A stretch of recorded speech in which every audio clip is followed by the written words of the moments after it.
physics class.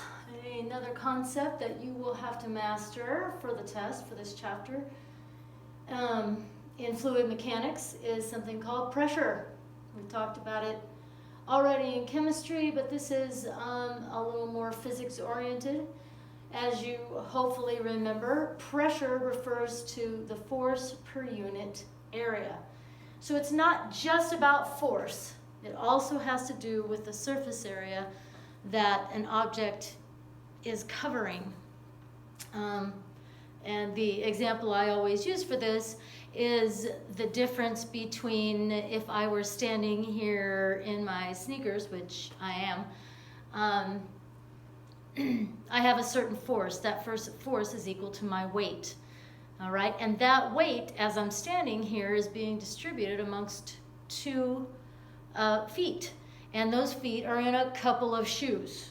And you can, imagine the outline of my sneakers. And that's the area that my weight is being distributed over.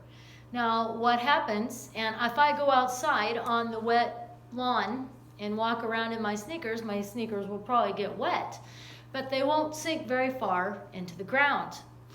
On the other hand, if I take off my sneakers and put on a pair of heels that just have a shoe that has a sole that's kind of a two-part thing. It has a toe pad and then just a small little piece of the bottom of the heel. Then all of a sudden the pressure I'm exerting becomes greater. Why? Not because my force went up, not because I weighed more, but because the area over which I'm putting that force is much smaller. And so now if I take these heels out to the wet lawn and start walking around on them, probably that tiny part, the heel part, will probably sink into the lawn. And girls, you've probably had that experience before. Not very pleasant. All right, so that's pressure. So this is the math for pressure. Pressure is equal to force divided by surface area.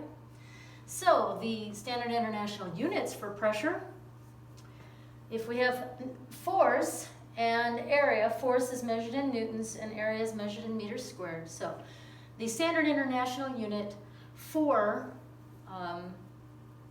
pressure is 1 Newton per meter squared, and we have given that a very special name, named for a French guy who did a lot of fluid mechanic work, Pascal. So 1 Newton per meter squared is 1 Pascal, abbreviated PA. There are other units for pressure, and we use them a lot, so I thought we ought to go over them here. For instance, a kilopascal. And that is because and that obviously is just 1,000 pascals, but we use that quite a bit because 1 Pascal really isn't that much. That's not a very high measure of pressure.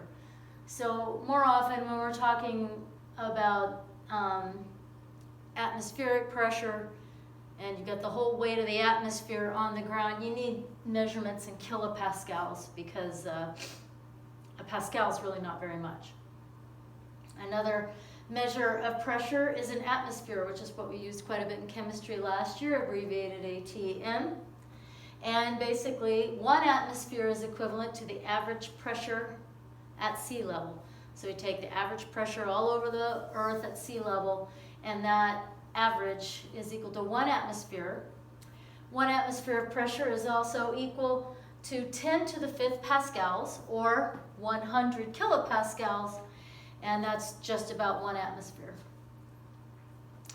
And since he did so much work on this, he was able to make a statement, and this is a very important statement in terms of a lot of tools that we use, and actually this is present in some organisms. I think we're going to stop right here though. Let me check and see how long we've gone. Stop and restart.